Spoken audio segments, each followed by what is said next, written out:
Aksidental. Oh, mataku ini mirip matahari gitu-gitu. Itu kan aksidental ya, maksudnya. Aku mau ngomong bahwa tidak ada mikrokosmos, tidak ada makrokosmos, tidak ada jagat kecil, tidak ada jagat besar. Semua adalah identik tanpa kata, tapi memang harus dialami. Dan sekali lagi ini bukan berarti lalu kita di sana lalu nggak mau bayar rekening listrik, nggak mau bayar nggak bayar hotel gitu kan. Enggak, tapi ada waktunya kita di situ, ada waktunya kita turun ke dunia dan harus bermain dengan dunia relatif.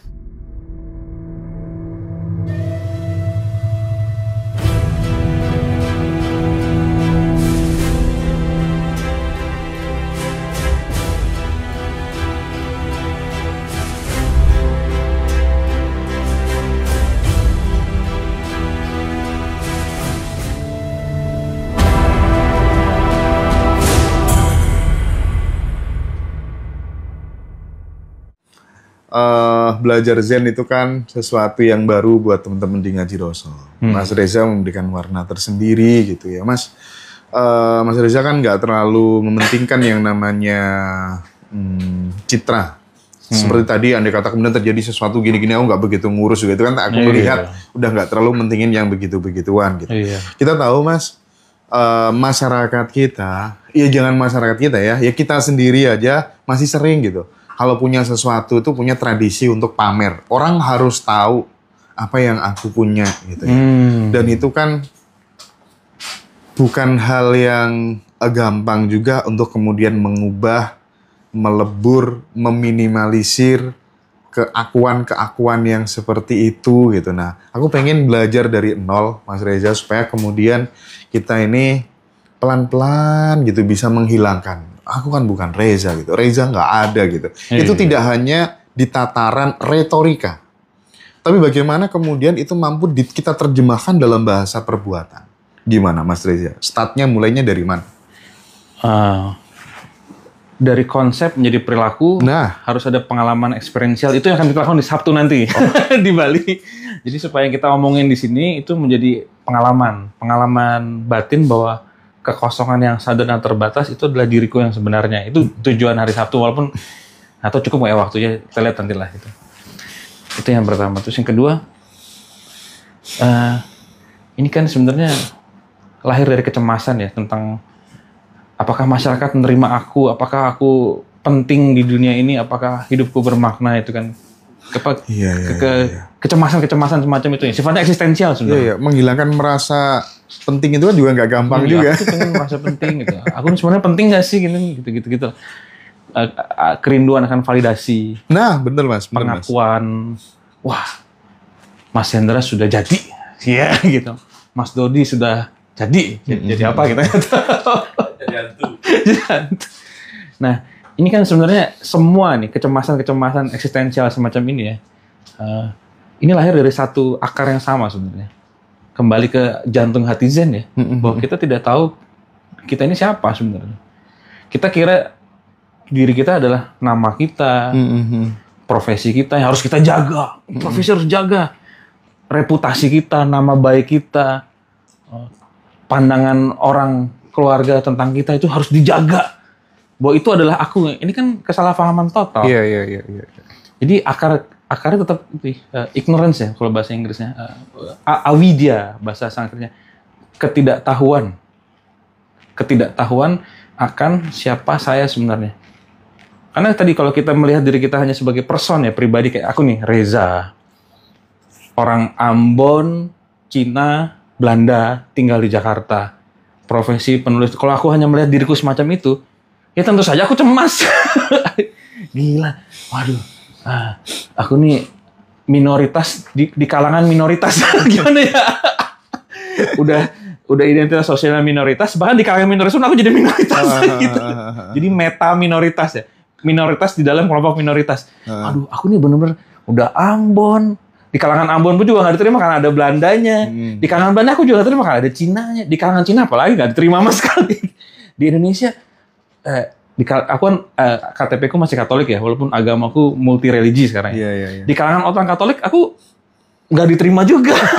Di kalangan teman-teman Muslim aku nggak diagama. Jadi kalau aku melihat diriku semacam itu, betapa menderitanya hidup gue. Iya. Minoritas di mana-mana cuy. Kerjaan nggak ada. Aku pernah apply kartu kredit kan.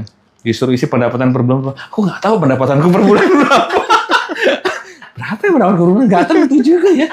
Kadang-kadang ada yang nyumbang, kadang-kadang enggak. Bayar listrik masih bisa lah. Bayar PDAM, listrik, pulsa masih oke. Itu ke cover lah. Tapi kan ditulis kan sama mbaknya, udah mas terus aja 20 juta. Kecil banget sih ya, nggak bercanda. Akhirnya aku nggak jadi apply, karena aku nggak tahu pendapatanku per bulan berapa. Nggak punya kartu, akhirnya aku minjem sama tetangga aku, kartu kredit. Buat beli buku dari Amazon. Kalau aku melihat diriku seperti itu, ya tentu saja aku cemas, gila mungkin aku. Tapi kan aku sadar, Reza, orang Ambon, Cina, Belanda, profesi nggak jelas, gaji bulanan nggak jelas, ini kan bukan aku. Ini kan topeng yang aku mainkan dalam hidup ini. Aku yang sebenarnya adalah kekosongan yang sadar dan terbatas. Jadi aku tenang-tenang aja. Tenang tuh maksudnya apa? Ya aku hidup. Hidup tuh artinya apa? Bernafas, makan, boker. Gitu. Tadi pagi kan ada temen telepon kan.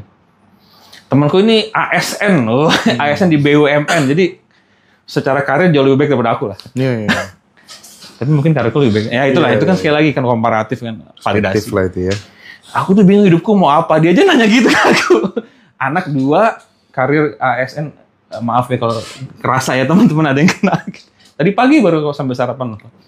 Mas Reza, aku tuh bingung hidupku tuh mau apa. Karena ketularan Mas Randy tadi malam, jancuk kamu. Loh kamu anak 2, karir ada, masih bingung hidup mau apa. Kan berarti kan dia ini apa? Ada kebingungan, ada ketidaktahuan ya tentang siapa dia sebenarnya.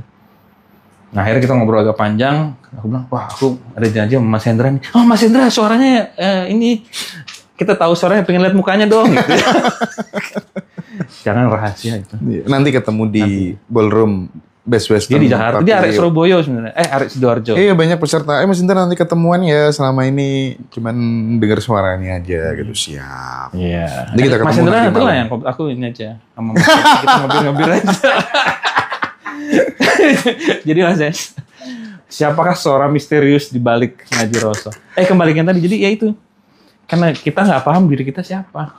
Kalau kita melihat diri kita kerdil sebagai person ya, dengan identitas sosial ya tentu saja hancur. Ini yang terjadi, kembali ke tema kita sebelumnya. Ini yang terjadi dengan para pejabat tadi. Yang bikin ulah terus, bikin blunder manuver. Karena mereka nggak tahu mereka itu siapa. Mereka kira mereka adalah jabatan mereka. Akhirnya kan kekunci itu. Kekunci semua. Terus pun ketika sudah harusnya lengser pensiun, tetap aja masih ikut campur. Itu kan karena juga mereka nggak tahu mereka ini siapa ini. Takut kebuka ijazahnya mungkin gitu ya. Jadi jangan di inilah. Aku kalau ngeliat itu aku kasihan sebenarnya. Bukan agak malah aku kasihan banget. Aduh bisa gimana ya supaya mereka bisa belajar Zen ya gitu ya. Minimal nggak terlalu ngerungsing gitu nggak. Iya. Mas, ini penting ya. Tadi kan sempat ya kita menggunjing beberapa pejabat meskipun tidak sebut nama gitu ya. Iya. Semua orang tahu langsung sebenarnya. Semua orang udah tahu lah ya. Dalam konteks dunia kuantum, semuanya kan sebenarnya kita terhubung satu sama yang lainnya, gitu kan ya. Bahkan kalau dalam perspektif ilmu vibrasi, itu kita melihat orang sukses gitu ya, kita seneng gitu. Itu juga ada potensi terjadi pertukaran data gitu ya. Kita menggunjing orang. Itu juga ada potensi untuk kemudian sedikit banyak kita nular. Nah, hal-hal kayak gini kan jarang sekali kemudian dibahas gitu. Nah, kalau dalam perspektifnya Mas Reza sendiri, gimana kira-kira? Iya, 2 hal lagi. Dua hal mulu tadi ya. 2 hal mulu. Yang pertama dari perspektif teori kuantum ya, itu sebenarnya ketinggalan zaman. Oke. Kuantum kan theory of entanglement ya. Entanglement. Saling bergantungan antara partikel molekul di level kuanta, level paling kecil. Itu sudah lewat sebenarnya. Kita ini bukan saling terhubung, kita ini satu. Oke. Kalau terhubung kan kesannya masih ada 2. Iya. Yang nyambung gitu kan. Setuju. Ini kita enggak terhubung, kita satu. Bahkan tidak bisa disebut satu karena satu itu 2 konsep ya. Iya. Kita adalah itu kalau di Zen digituin. Jadi identik ya. Identik. Satu dan sama gitu. Nah, di level itu kesuksesan orang adalah kesuksesan kita. Oke. Nggak perlu bergunjing atau tadi vibrasi-vibrasi itu. Itu kan mengandaikan masih ada dua. Yang ini nyontek yang ini gitu ya. Oh, dia sukses, aku nyontek gitu. Seolah ada gitu. Sebenarnya enggak. Aku punya teman orang Cina. Mantan kekasih lah gitu, per-peran. Oke. Kemarin dia email. 2-3 hari lalu dia cerita, Reza, I feel very jealous of my friend. Aku sangat cemburu sama temanku yang sukses di karirnya. Dan kecemburuan ini aku nggak bisa nanganin itu, kayak bergejolak. Aku mesti gimana ya? I need your professional opinion. Oh, bilang. Profesional berarti bayar dong. Aku bilang itu nggak. Aku bercanda. Oke. Aku bilang kita harus melihat dari perspektif tadi, perspektif yang real ya, yang sesungguhnya bahwa kita ini identik. Bukan lagi saling bergantung ya, tapi plus identik. Maka kalau dari kacamata itu, kesuksesan orang adalah kesuksesan seluruh dunia. Kalau kata Gautama, satu orang tercerahkan, seluruh alam semesta tercerahkan. Satu orang terbebaskan, seluruh alam semesta terbebaskan. Karena identik. Dari perspektif itu, rasa iri, cemburu, hilang. Dia jealousy, maksudnya iri pada karir ya. Bukan jealous cinta ya. Jadi, kalau kita lihat ada teman sukses gitu, misalnya aku lihat Kang Dodi lah, wih Kang Dodi jadi orang sukses gitu ya. Apapun definisi sukses lah ya gitu. Dia adalah aku, kesuksesan dia adalah kesuksesanku. Tapi nggak bahaya tuh, istrimu istriku, uangmu uangku. Ini aku ngomong di level tertinggi ya gitu. Diskusi kita di podcast sebelumnya lah. Di level relatif tetap ada distingsi lah. Oh iya. Asal jangan celana dalamku celana dalam. Ini ada cerita menarik nih di tradisi yoga di India ya. Ya ada tokoh lah. Sama dia mendengar kuliah ini kan, kuliah ilmu tertinggi lah, bahwa aku dalam alam semesta bukan hanya terhubung, tapi satu. Wah, dia merasa tercerahkan. Wah, hidup tuh enteng ya. Keberhasilan semua orang adalah keberhasilanku. Dia makan di restoran kan. Nggak mau bayar. Kan hartamu hartaku, milikmu gitu kan.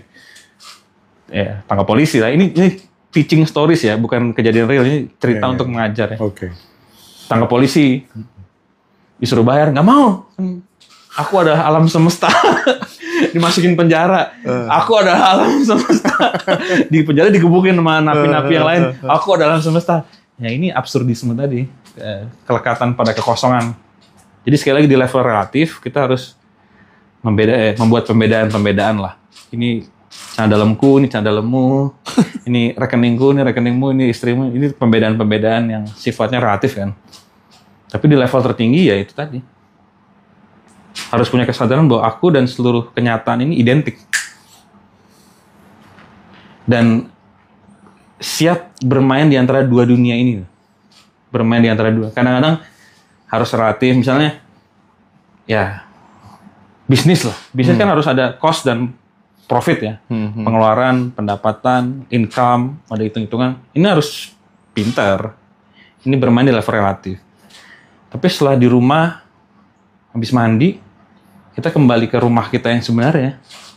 Yang absolut tadi, jadi kita kayak nge-charge gitu. Rumah sejati. Mulih kan. Mulih. Tadi malam kan aku habis keliling Surabaya sama Mas Randy, Mas Randy. Kalau nonton, aku agak ragu dia nonton sih, tapi oke lah. Beda aliran soalnya. Baik banget tuh anak. Aku kan sampai bawah tuh. Kamu anak baik beneran ya gitu. Aku dibawa keliling bener loh. Gak diapa-apain. Aku, Mas Randy mau makan soto nggak? Aku traktir. Ojo Mas, enggak. Boten. Gitu. Nggak mau makan soto, nggak mau minum. Di depan nungguin gitu. Jalan lagi Mas Randy. Ya gitulah. Oh tiba-tiba ngomongin Mas Randy ya. Mas, kalau dalam apa tuh namanya ajaran Jawa itu kan ada jagat talit, jagat ageng. Apa itu artinya? Mikrokosmos, makrokosmos gitu ya. Kalau di Bali ya nggak tahu ya. Ada istilahnya sendiri, ada istilahnya sendiri lah ya. Tetapi ketika kita melihat bagaimana kemudian kan banyak ya kita googling gitu ya.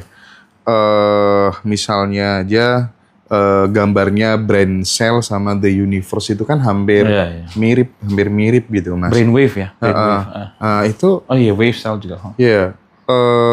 Itu kan menunjukkan berarti memang ya antara kita, tubuh kita, diri manusia, cara berpikir itu akan direspon sama semesta. Itu benar-benar nyata nggak sih menurut Mas Reza? Mas Hendra udah tahu jawabannya nih Enggak ini serius. Iya.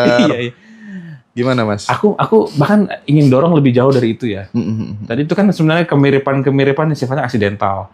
Oh, mataku ini mirip matahari gitu-gitu. Itu kan aksidental ya, maksudnya. Aku mau ngomong bahwa tidak ada mikrokosmos, tidak ada makrokosmos, tidak ada jagat itu, tidak ada jagat besar. Semua adalah identik tanpa kata, tapi harus dialami. Dan sekali lagi ini bukan berarti lalu kita di sana lalu nggak mau bayar rekening listrik, nggak mau bayar nggak bayar hotel gitu kan. Enggak, tapi ada waktunya kita di situ, ada waktunya kita turun ke dunia dan harus bermain dengan dunia relatif. Dimainkan aja dengan skillful lah, dengan enteng lah. Juga berhadapan dengan tadi tema kita sebelumnya, politik busuk ya. Ya ikut nari aja, tapi tetap dengan akal sehat, nurani dan tingkat kesadaran. Ikut main aja gitu. Tapi ada waktunya kita kembali ke rumah. Nggak lagi ngomong jagat kecil, jagat besar, makrokosmos, di ujung rambutku ada galaksi gitu-gitu. Itu kan kayak New Age gitu ya. Itu dengan segala hormat menurutku agak lebay. Tapi sadarnya bahwa kita ini identik dengan seluruh eksistensi ya, keberadaan. Dan beristirahat di situ. Sesering mungkin ya, kayak diskusi kita sebelumnya. Jadi lebih jauh lah. Aku dorong coba lebih jauh gitu loh. Jangan terjebak pada dualisme lagi. Dualisme aku dan orang lain, aku dan kesuksesan orang lain, aku dan alam, itu kan masih dualisme ya. Masih ada ilusi, the illusion of separation, ilusi keterpisahan. Nah, ilusi-ilusi harus dirontok ini. Di Zen itu dirontokkan serontok-rontoknya, tapi dengan cara-cara yang unik ya. Kayak aku bilang dilempar sendal, dibentak. Besok lah ya, hari Sabtu ya, di Bali. Ya mungkin nggak akan dilempar sendal juga kali. Tapi apa sih Mas kontribusi ketika kemudian kita resting in awareness gitu ya, stay di kesadaran itu kontribusinya terhadap penyelesaian problematika hidup secara konkret, real itu apa gitu? Waduh, sangat besar.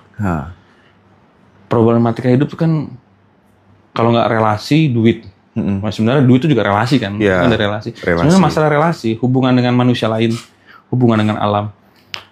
Kalau kita sering resting tadi, beristirahat di dalam kesadaran, masuk ke dalam mulih ya, kembali ke rumah sejati kita, bahasa-bahasa itulah. Kita akan lahir keseimbangan batin, kejernihan, akal sehat, kejernihan nurani, lalu relasi itu bisa di-maintain.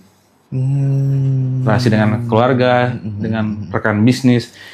Bukan saya ngomong relasi selalu bagus ya, tidak ada relasi yang selalu bagus. Tidak ada orang yang selalu bahagia, itu kosong lah. Tapi setidaknya dalam fluktuasi tadi ya, relasi yang berubah, kan variabel yang berubah, emosi yang naik turun, kita bisa seperti langit gitu loh, memeluk semuanya. Ini pertemuan kita pertama nih di Rawamangun nih kan. Jadi kita bisa menavigasi relasi itu. Ada saatnya kita salah, kita minta maaf. Ada saatnya orang lain minta maaf, kita memaafkan. Kayak kasus ini baru kejadian kemarin nih. Aku kan baru nulis juga. Ini real banget nih. Libur Lebaran tuh kan aku nggak libur blas sama sekali ya. Kerja kiri kanan lah. Ketemu Mas Hendra juga di Jakarta kan. Gitu. Aku bermanuver lah kiri kanan. Karena memang banyak permintaan, dan permintaan itu mereka butuh, bukan sesuatu yang mereka senang-senang itu loh. Mereka butuh. Literally dead or alive ya. Mati, hidup dan mati. Jadi aku exhausted. Hari Sabtu minggu lalu aku berantem besar dengan temanku. Aku udah capek banget. Dia mau main ke rumah, gitu. Aku capek banget.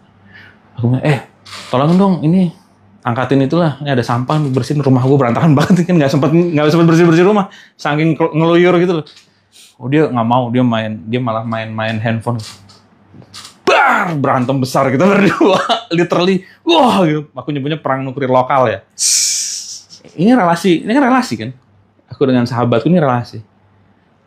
Kadang-kadang kita baik banget, kita udah kayak saudara sejiwa, tapi kadang-kadang kita perang nuklir, lempar-lemparan sendal literally. Aku usir dari rumahku. Kemarin aku minta maaf. Sorry, kemarin lagi capek. Maafin ya. Oke, gitu gitu lah. Belum dibalas, dia masih marah kayak gue lempar sendal. Sendalnya rusak lagi. Jadi sekali lagi relasi itu naik turun, tapi setidaknya ada kesadaran. Oh, saya salah. Sorry ya. Gitu. Kalau nggak dimaafin gimana? Ya udah, mau gimana, kita udah minta maaf. The ball is in your hand gitu. Bolanya di tangan gitu. Belum dimaafin sih, dia belum balas. Udah, jangan marah-marah terus. Namanya juga relasi naik turun gitu. Nah, ada salahnya juga aku yang mesti memaafkan, apalagi kan habis momen lebaran kemarin kan. Iya. Memaafkan beneran ya. Oh. Relasi naik turun. Baik relasi keluarga, relasi percintaan maupun relasi bisnis kan variabel bergerak terus ya. Maksudku gini, Mas Reza. Jadi seseorang itu kan ketika kemudian ingin terjadi sebuah transformasi di dalam hidupnya gitu ya. Misalnya saja dalam konteks yang mungkin semua orang kan pengen sugih. Sugih kaya. Pengen kaya. Ya. Itu kaya ya. Itu kan yang menyebabkan orang terjadi transformasi itu kan ketika kemudian ada yang namanya tindakan. Dalam konsep The Secret kan ya. Kita bicara soal misalnya kayak orang itu ketika ingin berubah hidupnya kan harus dimulai dari aspirasi. Iya, pikiran dulu. Aspirasi. Perasaan, ya kan harus selaras. Terus kemudian bagaimana kemudian kita memasukkan sebuah program yang itu mampu menembus ras, menyentuh ke subconscious mind, baru kemudian dia bisa geser ke tindakan gitu ya. Kalau nggak masuk ke subconscious, nggak akan tindakannya berubah, nggak bakal gitu ya. Karena kuncinya apapun perubahan itu kan ya pikiran, perasaan, tindakan gitu kan. Nah, ketika kemudian udah resting in awareness tadi, terus itu cara kerjanya bagaimana sehingga yang tadinya orang bodoh jadi agak pinter, yang jadinya orang miskin jadi agak kaya, yang jadinya hutang banyak bisa terlunasi pelan-pelan. Nah, maksudku itu gimana cara kerjanya? Aku lebih gimana? mendasar lagi. Tadi kan pikiran, perasaan, tindakan. Apa yang lebih mendasar dari pikiran? Kehidupan, kesadaran. Oke. Kalau ini disentuh, ini semua akan berubah. Oke. Kayak kayak efek domino itu loh. Klek, nanti gitu ya. Kalau kita ngutang-ngutik tindakan ya, misalnya kan ada kesadaran paling dasar, lalu pikiran, perasaan, tindakan. Kita ngomong 4 skema inilah. Sebenarnya kan skemanya ada banyak ya. Kalau kita ngatur tindakan dengan larangan hukuman nggak mempan. Akhirnya orang colong-colongan. Iya. Nggak boleh gini, nanti masuk neraka. Nggak boleh gini, nanti masuk penjara. Orang colong-colongan. Karena main tindakan. Kalau ngomong perasaan itu fluktuatif. Ya, mari kita saling mencintai alam. Ya hari ini cinta, besok nggak, belum tentu cinta. Kalau lagi lapar, cintanya hilang gitu. Iya mas. Dalam relasi antar personal kan juga kerasa. Oh lagi sayangnya, besok selingkuh nggak sayang lagi gitu. Iya. Jadi perasaan tuh terlalu berubah-berubah. Pikiran juga. Pikiran kita berubah setiap saat. Kita baca berita, pikiran berubah. Kita baca buku, pikiran. Kita dengar podcast, pikiran berubah. Jadi ini 3 hal ini terlalu rapuh untuk diutak-atik. Kalau mau langsung transformasi tadi, sentuhlah yang lebih fundamental, yang paling mendasar sebenarnya, yaitu kehidupan, life, yang identik dengan kesadaran. Makanya aku ngomong teori transformasi kesadaran di bukuku itu. Karena kalau ini disentuh, yang lainnya berubah. Disentuh itu maksudnya gimana? Disadari fitrahnya, bahwa kesadaran kita dengan seluruh alam semesta itu satu. Maka otomatis pikiran, perasaan, tindakan ini akan sinkron ya. Lalu yang namanya kaya itu akan terjadi dengan secara alami. Ini bukannya aku sombong ya, tapi aku kayaknya orang paling kaya di dunia deh. Aku tuh ketemu orang-orang kayak gini loh. Nih, orang-orang baik gitu ya. Ya agak bandel tapi baik hatinya gitu lah. Ketemu Mas Randy tadi malam, bonek Surabaya yang hatinya baik. Ketemu Mbak Amanda, ngobrol, yang selama ini hanya dari ini dan mau makan walaupun cuma sebentar. Iya. Datang ke Surabaya dibayarin tiketnya, terus hotel dikasih yang nyaman. Ini kan gila. Kurang kaya apa coba? Kata guruku itu keberlimpahan dalam bentuk yang lain, Mas Hendra. Itu kemudian dalam bentuk yang paling sejati. Oke. nafas masih lancar. Maaf ya, boker masih lancar, kencing masih lancar, makan masih lancar, tidur masih enak. Gila, gue kurang kaya apa coba?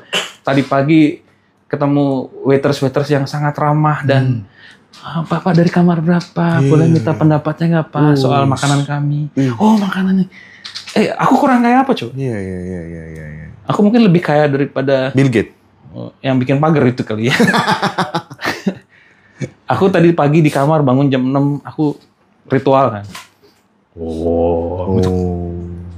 Kan ini kan kamarku madep sama ya kalau nggak salah madepnya. Itu kan blong gitu ya.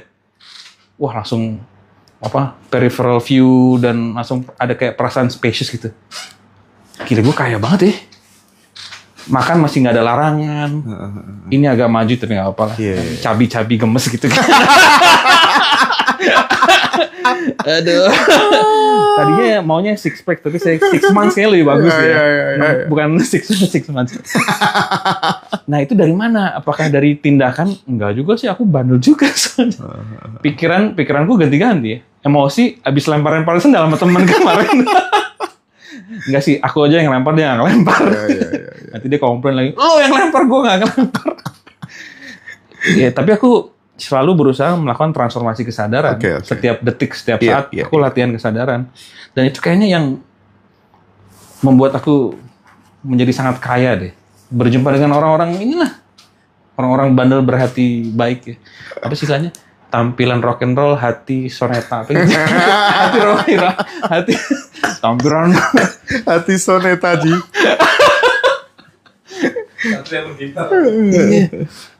Ini juga nih, tadi malam aku ke kampus Universitas Widya Mandala, tempatku kerja dulu. Random aja, bener-bener nggak ada rencana.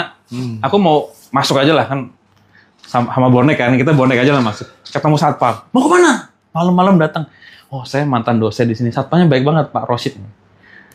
Di dalam aku ketemu temen lamaku yang out of nowhere ya. Dia pastor Katolik, dia pakai baju putih gitu. Bang Reza, Romo Agus, kita pelukan. Udah lama banget nih. Katanya ini teman seperjuangan dulu waktu aku masih di Surabaya. Nggak ada rencana, nggak bikin janji, nggak ada kolaborasi, koordinasi nggak ada. Aku datang dan dia lagi jalan. Kita peluk-pelukan. Aduh, apa kabar? Gini. Nostalgia. Gitu. Kurang kaya apa coba? Waktu Mas Hendra di Jakarta, Mas Reza, kita podcast. Aku di studio random di Kemang.